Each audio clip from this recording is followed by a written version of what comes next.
Yo, yo, yo, yo, what is up, my people? MMA fans, casuals, newcomers, everyone, all are welcome in the eyes of the fantasy MMA guy.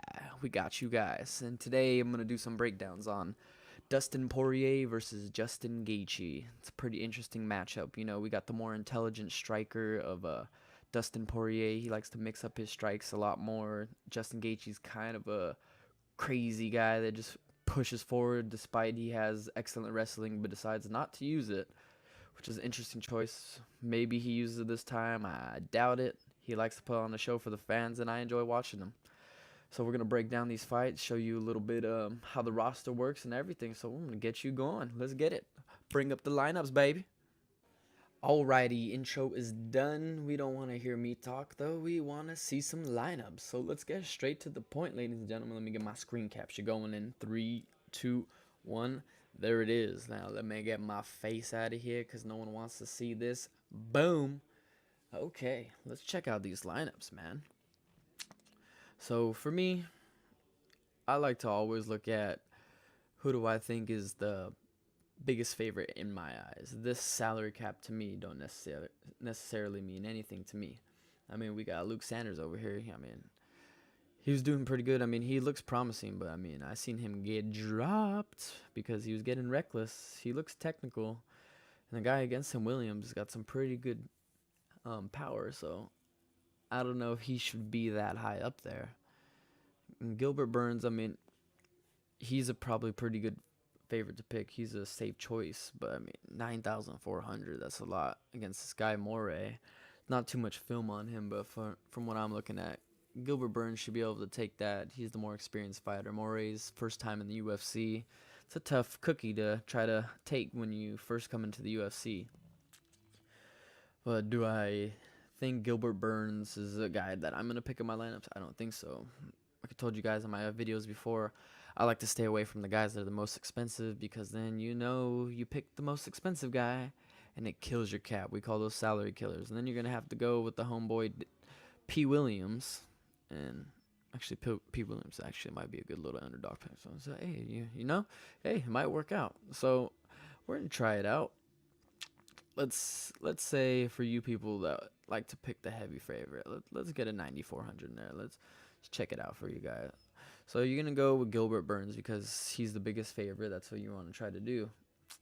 So if we're going to try to get some underdogs, who can we find? Who do we think has a good chance that can save me some money, get me a good discount points, you know? My mom always said don't pass up a good deal. So we're always going to try to find the best deal. Who do I think is a big upset? I think right here, my homeboy Rainey versus Salikov. Both of these guys are really good strikers. Salikov being mostly a kickboxer, Muay Thai fighter versus Rainey. He's more of a diverse MMA fighter, and that's what I favor about him. You know, Salikov, what he does is hit people, and he hits people really well. He's got a killer spinning back kick, killer hook strikes. I mean, he comes in, dude. He brings the fucking heat. I wouldn't want to mess with homeboy. But fortunately for my homeboy Salikov, I favor fighters with a good range and a diverse attack. So I feel that Rainey coming in at 6'1", and Muslim coming in at 5'11", so he's got the height advantage. You know, it's always harder to hit a fighter that's taller than you. And then we're looking at a reach advantage. Whew. Homeboy's almost got 10 inches on Muslim. He's got a 78.5 to Muslim's 69.5 inches.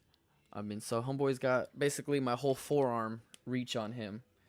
And what I think is going to play a big factor in that reach is Salikov goes really, really hard with his spinning back kicks. Those spinning back kicks will take a lot out of you, but he's got to land it. It's a lot harder to land a spinning back kick with a taller fighter, especially someone who's got really, really good movement like Rainey. And Rainey also has the threat of takedowns. Watching him, he had a really, really strong top game. I mean, he got on top of people, and it was hard for people to get off him because he kept a really wide base. He's got those long limbs. He uses it really well, using that leverage on the ground. So Salikov seems like a big favorite. I mean, let's go look at his salary cap. He's the third biggest salary cap at 9,100. And he's fighting guy Ricky Rainey, who's also got punching power. I've seen him dropping guys. He goes through these flurries. And he kind of reminds me, I wouldn't say as fast as Tyron Woodley, but with that, complete game plan, heavy strikes, he has that burst. And I've seen him dropping opponents. So to me, it's going to be a toss-up. Oh, I'm over here. I'm messing up. I'm pointing out Adesanya. I'll pick Adesanya all day at 9,100. But Salikov at 8,900. Still, discrepancy of him being that close to 9,000, taking up that much of my salary when I don't think he's going to win it necessarily. I mean, if I'm picking a guy that's up there, upwards of 8,500, I want that guy to win. I want to go and hell yeah, this motherfucker's going to win me money. Do I feel that with Muslim Salikov? Not necessarily. So, for me, I'm going to go with Ricky Rainey. I mean, you can pick either one. I mean, they both have power, so they both can finish each other at any second. But in this case, we're looking for underdogs. So, for me, a good underdog, we're going to go with the homeboy Ricky Rainey. Let's get him in there. Blam. See, I still got an average of 8,325, even though I got the most expensive guy on the roster. So, it's saving me a lot of cap space. Another guy I want to talk about would be, probably not none of these guys down here. No, you don't want to. Sometimes that happens. Most of the time, the betting line knows what they're talking about. Those guys all the way at the bottom are probably lose. So I mean, you're safe picking Gilbert Burns. I'm not hating on that life choice. I mean, it's not a life choice I would make, but it's all your prerogative, my friend. You can do whatever you want. But in my eyes, I don't think it's the best to pick the most expensive guy. I'm a cheap man. I don't like spending very much money. I mean, you can tell by the production of this show. We're cheap. Nah, we're gonna be stepping it up pretty soon. But anyway, let's get back to this. Another underdog that I'd like to pick. I think John Moraga is a really good chance right here. He's going against Wilson Hayes, and we're gonna look at his salary right here. So Wilson Hayes, even they're saying 8,600. Wilson Hayes isn't that big of a favorite if you think about it to John Moraga. I mean, he's kind of middle of the tier pack if you're thinking about salary cap and all that.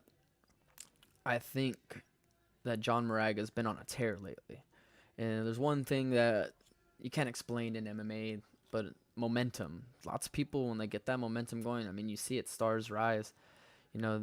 They make waves. And right now, John Moraga, he's been in the UFC for a while, and I think he's starting to make those waves. He's finally completed his game, had a couple wins and losses, and put his game together.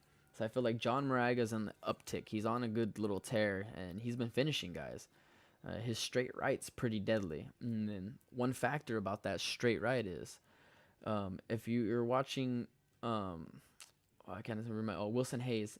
If you're watching Wilson Hayes, he likes to swing really, really wild. I mean, he has that Brazilian style. Back in the day, that was pretty hard style to run with, but nowadays you got more experienced fighters that know how to deal with it. I feel that John Moraga is more of the precise, smarter puncher. He likes to keep his punches, straight down the middle. He mixes up those kicks too. But he does really good on the feet. I feel Wilson Hayes leaves himself open to punches a lot, especially with those swinging, looping punches. I mean, he puts power in everything, Wilson Hayes. I'm not doubting him, but he's predominantly a submission fighter. I mean, if he gets it on the ground, it's going to be a tough outing for Moraga. But, in watching Moraga's fights, even in my notes right here, what do I got? Oh, wait. Let me get my other notebook.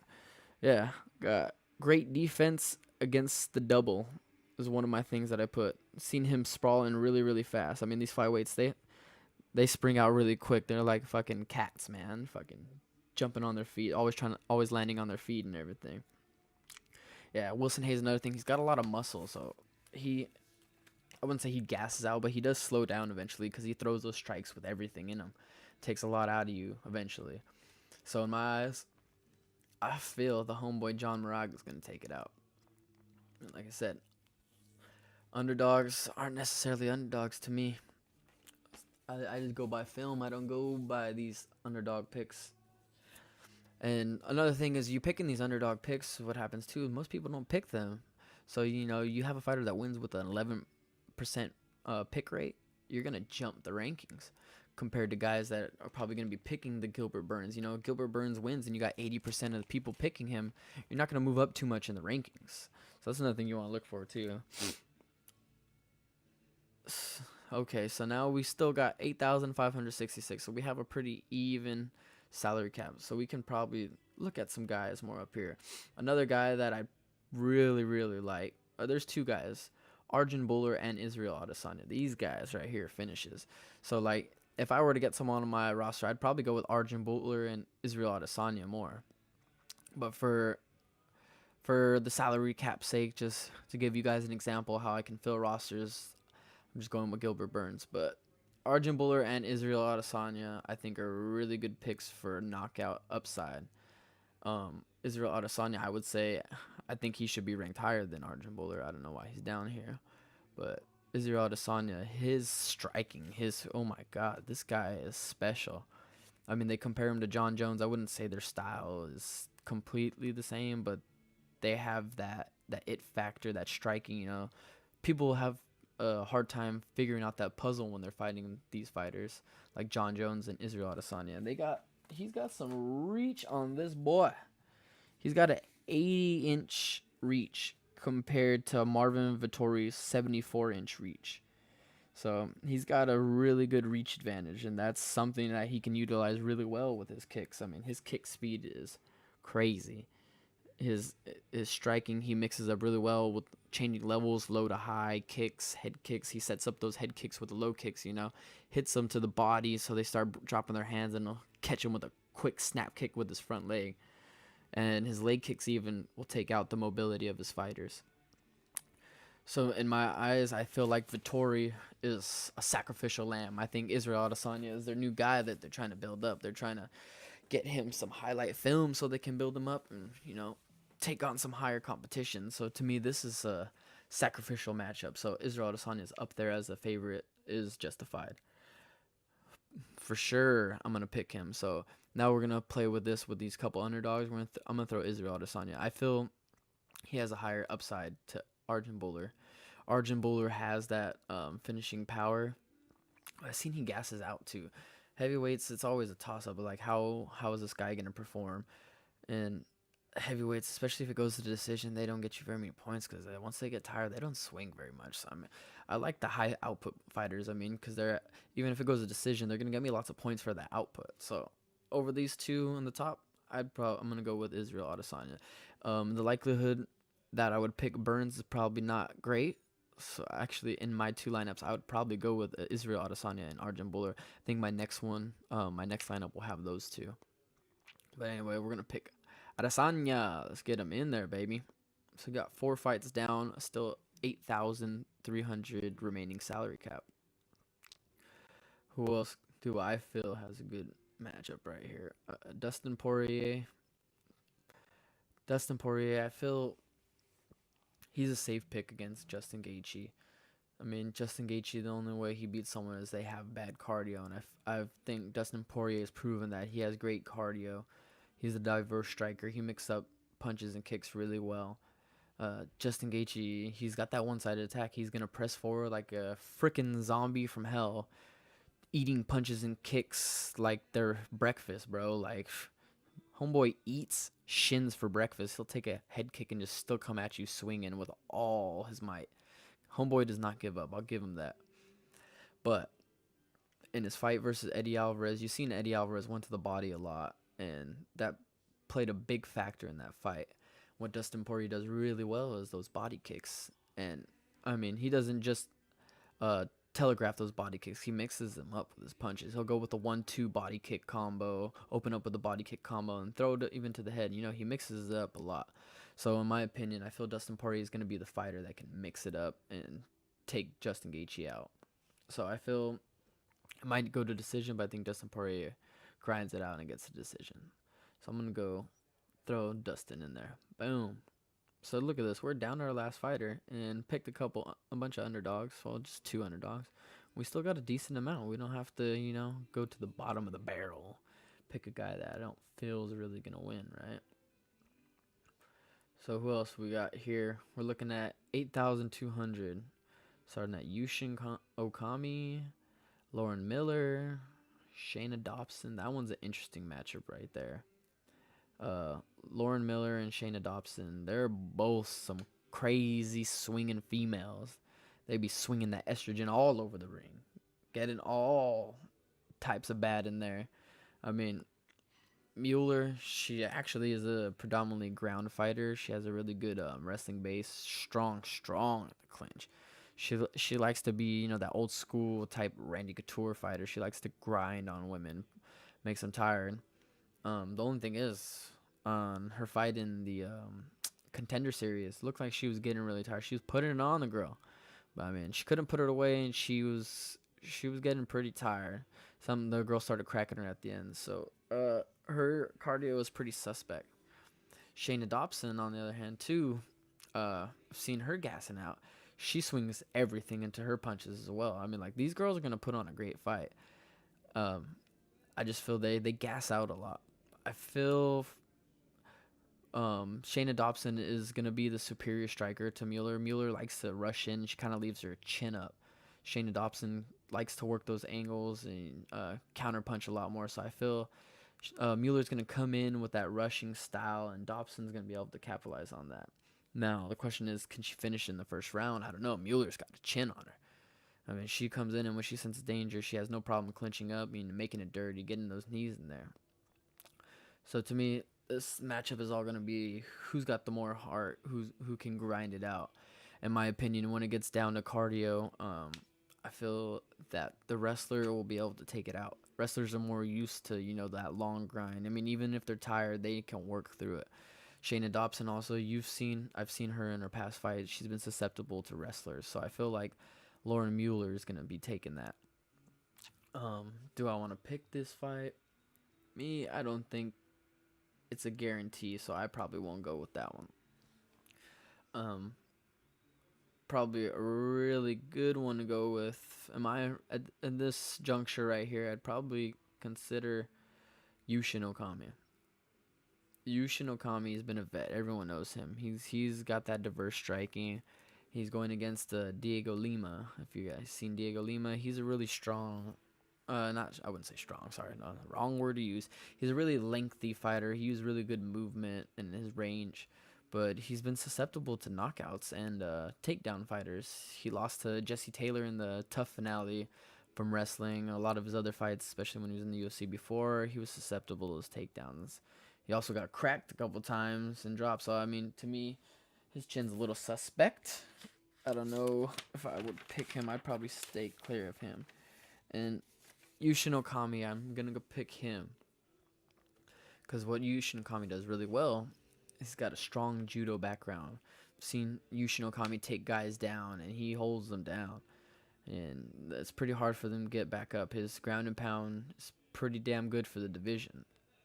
So, in my opinion, Yushin Okami is the man to go.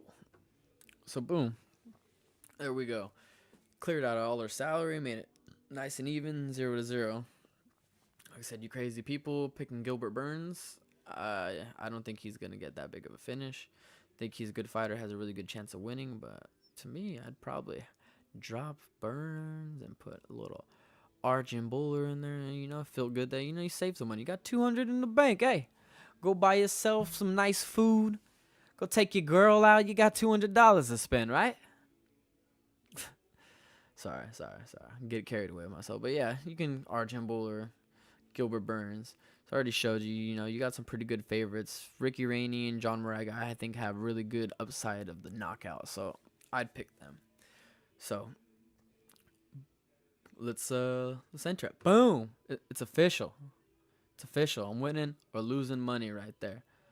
Oh, not the cut that out. I don't want you guys seeing that. I'm gonna cut that out. I'm gonna put a little thing so you guys don't see my money right there. Hackers and shit. Okay, let's enter another one. I'm just gonna click a $3 one, so I don't care. It's up to you. It's another thing. Oh. What did it do?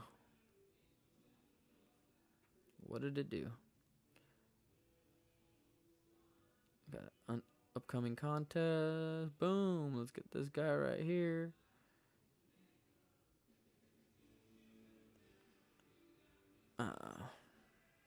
This one I did earlier. Let's clear this one out. Boom. Bloom. Bloom. Kabloom. Kabloom. Yeah, out of here. Okay. Now that I showed you a lineup with a heavy favorite, let's mix it up here. Let's go with these mid-tier guys right here in the middle. So who do I feel right here? So going in the middle, Brad Tavares versus Jotko. On this matchup, it's pretty even. I don't know if I'd go for it. I'd probably go with somebody else. So let's start up this one. I'm gonna go Israel Adesanya because I think I'm gonna have him in like every lineup. Then I'm gonna try to go some more mid-tier guys. I think in my eyes, Courtney Casey is a really good pick. Courtney Casey, I think she's an output fighter. She's got a really, really good range and reach advantage on Michelle Waterson. Michelle Waterson, I mean, I love her. She's a good fighter, nice karate fighter, but I feel Courtney Casey's got a lot of range on her. She puts a really good output on women. And Courtney Casey's got great cardio. I've seen Michelle Waterson gas out in her fights, and I feel like Courtney Casey's going to put it on her, and she's going to take over in the later rounds. So I'd go with Courtney Casey as one of my mid picks. Then if I'm going down, I probably pick closer to the same thing that I picked earlier. I don't want to pick the same fighters, so I want to mix it up for you guys. Yeah, I don't know about that one. Let's mix it up then. Let's go with I'm gonna go with Brad Tavares. I think Brad Tavares, what he does really well, he's a patient striker. He doesn't. I mean, he overcommits sometimes, but I mean, he usually waits for that opening. He's got pretty good finishing power. Homeboy can finish most people, and I've seen Jotko get dropped. I mean, Jotko's really good too, but I mean, he likes to stand up straight with his chin out, and I feel Brad Tavares is gonna be able to wrestle him out. Another thing too, Jotko. See, I don't like guys that gas out. I don't want a guy that's a 50-50. Like, oh, is this guy gonna have enough energy at the end of the fight? Nah, I don't screw with that. If I see guys wheezing in the first round, like that's why I'm gonna stick away from the Dobson fight and Mueller fight, because I really don't like when people gas out. It really pisses me off when I watch fighters just sitting on top of each other, or just throwing baby punches and jabs. I don't like that. I'm trying to go for the big points. I'm trying to win the money. I want these guys to get knockouts. So I'm going to go with Brad Tavares on that one. Another one to go with. See, damn, I'm really liking all of these underdogs. Perez right here. Perez is a good one to go with too. He's a really strong wrestler, and in my opinion, wrestlers usually take over the fights. So I'd go with Lopez over Perez. Perez, I don't know. From what I've seen, he's too patient. He lets people take over the fight sometimes because he's too patient. He's got a really good counter game. I mean, this one I'm not that excited about picking Lopez or Perez. I'm just trying to mix up the lineup, give you guys a couple more, picks. I don't want you guys just being stuck with one lineup. So, but Lopez, he has his wrestling game that he can, rely on. He chooses to strike. He kind of gets wild, but so does Perez. They both like to get wild. I think Mike Lopez has that wrestling base that he can go back onto, and he's a good output fighter. I think Perez waits a little bit too long, so I'm going to go with Lopez on that one. And then another one. You know what? I said I was going to stay away from the women's, but like I said earlier, they do gas out. Women gas out. These two women gas out. But Mueller, she's going to be able to depend on her wrestling game. So I feel like she can grind it out to get a decision. So I'm going to go with Mueller. Oh, look at this. I'm even more messed up on this. But look, I'm keeping everyone in the 8,000 range. Who am I stuck with right here? Tim Bosch, Vittori. Ooh, no, this is a horrible. Oh, actually, one of my underdog picks right here, Patrick Williams. So look at this. Luke Sanders is a second favorite in this card, my second highest favorite. But I feel his chin is suspect sometimes because he gets a little reckless. He starts making points and then he thinks he's the shit and he's just tearing this guy apart so he can relax. But you can't relax in this fight game, buddy. You got people coming at you trying to take your head off. You can't be relaxing with that cockiness. I mean, Luke Sanders, he's a diverse striker and everything. He mixes it up really well. He keeps a good range, and when he mixes up in the pocket, gets gone close, he likes to clinch up and get it up against the cage. He likes to grind that out, which is pretty good. But the homie Patrick Williams over here, he's got knockout power, and I like him as an underdog. Like, if my underdog is gonna pick, I want a guy that I think he might lose, but I want this guy. If he does win, he's gonna win me maximum points. So I feel like Patrick Williams, he's got that stopping power, and he's got actually a pretty good wrestling base. So I feel like Patrick Williams could get a good upset. That right there is going to be a good fight, though. Luke Sanders and Patrick Williams is going to be a really good technical striking fight. But I feel Patrick Williams, the homeboy, going to come by with it. If you haven't seen him before, man, he's got some pretty good finishing power. So this is another lineup. I don't know. I'm just kind of being as they say on the internet with the troll world, a dick rider of Israel Adesanya. But yeah, I'm on the wave, baby. UFC's on it. I'm behind it. Going with it. Vittori is a sacrificial lamb. I mean, that's my take on this fight. He's a sacrificial lamb. He's out of here. He's done. Courtney Casey, you got the high output fighter versus Michelle Watterson. Fighters have been through. I mean, she's got respect in the league. I mean, you might want to pick her with your heart, but I'm not going there. I've seen her gassing out. Like I said, don't like people that gas out. Courtney Casey is going to be my girl right here. She's going to take it in the later rounds for sure. Especially she's going to break down Michelle Watterson and take that dub. Brad Tavares versus Jotko, like I said, it's kind of 50-50. They both got hands, but I feel Brad Tavares is the more patient fighter. Jotko likes to throw wild. Brad Tavares likes to keep it nice and tight and comes in. So Brad Tavares, I feel he'll grind it out. I don't necessarily think a knockout. I mean, might be because Jotko, I've seen him get dropped out of nowhere. Nothing too crazy, but I mean, I've seen him get dropped, so I feel like Brad Tavares is going to take that as a smarter fighter. Mike Lopez, like I said, 50-50 on him, but I feel his wrestling is going to take out Perez. I think his only chance is that Lopez does like to swing wild, and the wild swinging can be susceptible to Perez's big punches. He likes to lunge in and catch people. So, I mean, if Lopez comes in with that wild style and Perez catches him with that big one, there's a possibility he can get him. So, I mean, Perez might even be a good little underdog pick, but for me, I'm going to go with Lopez. I always prefer a wrestler to grind it out. Can usually depend on a wrestler to fall back onto that skill, whether they get into some adversity. And then that'll be the same reason why I'm picking Lauren Mueller, because I feel when these two ladies get gassed, which both of them are, I mean, I've seen it, they're both going to get gassed. Lauren Mueller is going to be able to depend on that heavy clinch game and that wrestling. Dobson, I mean, I don't want to say it about her, but she is kind of a one-trick pony. She's got the athleticism and everything, but she's just trying to knock people out. I mean, I respect it, but I just feel Mueller is going to take that out to decision, grind it out. And then one of the biggest underdogs, Patrick Williams, when I don't think he should be that big of an underdog. I feel the hype train on Luke Sanders is a little high for that price. Maybe the betting lines know something that I don't.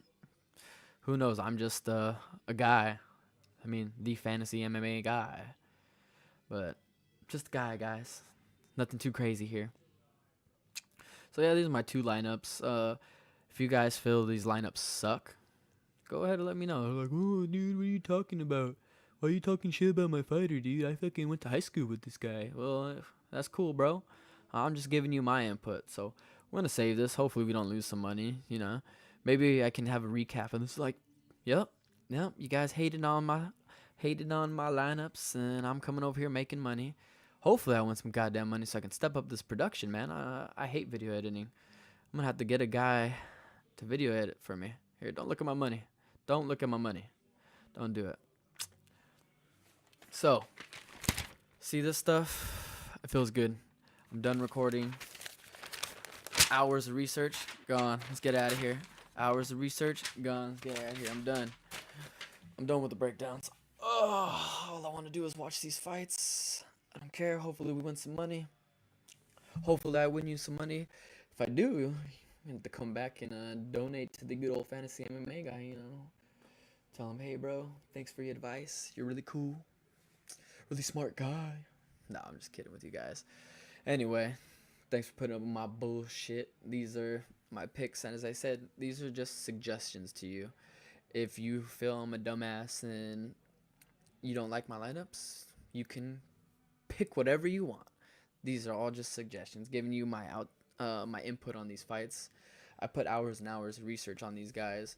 A little cut and dry this time because I was busy with work and stuff, so I kind of last minute just squeezing all this information in. So later on down the road, I'm gonna have more in depth. I want to break down actually, you know, smaller videos with 1 to 2 fights on there. That's my original plan, but right now I'm just kind of squeezing in content, trying to stuff it in there. You guys probably won't even watch it the whole 30 minutes. I know everyone's got the attention span of a freaking fly, so that's why I want to compress this down to like a 5-10 minute segment on a couple fights. But yeah, I'm done rambling. This is another submission by the fantasy MMA guy. I appreciate you guys listening. As I said before, if you guys don't like what I'm saying, go ahead, write it down in the comments. I'm down for the input. You tell me I suck. That helps me improve people. So tell me, hey dude, you suck. Why are you always freaking hating on guys that have bad cardio? Because they have bad cardio. Homeboy, if you're in the UFC and you haven't got your cardio down, I have no trust in you. I mean, I love Conor McGregor, but the son of a bitch pisses me off. Dude, like, run on the treadmill. How are you going to get gas after the first and second round? You made it up to this point, and you need to control your cardio. I have no respect for that. I mean, whatever. Get your cardio down. Whatever. If you guys want to talk about more matchups, maybe you don't want to hate on. Maybe you want to just talk about the matchup. Go ahead. Hit the comments. And tell your friends. Share the videos. Come on, guy. Get me out there. I'm trying to get some subscribers. Anyway, I'm the fantasy MMA guy, and this is another rambling podcast because I'm trying to get this together. But peace out and have some fun. Maybe get some beers and win some money. Peace.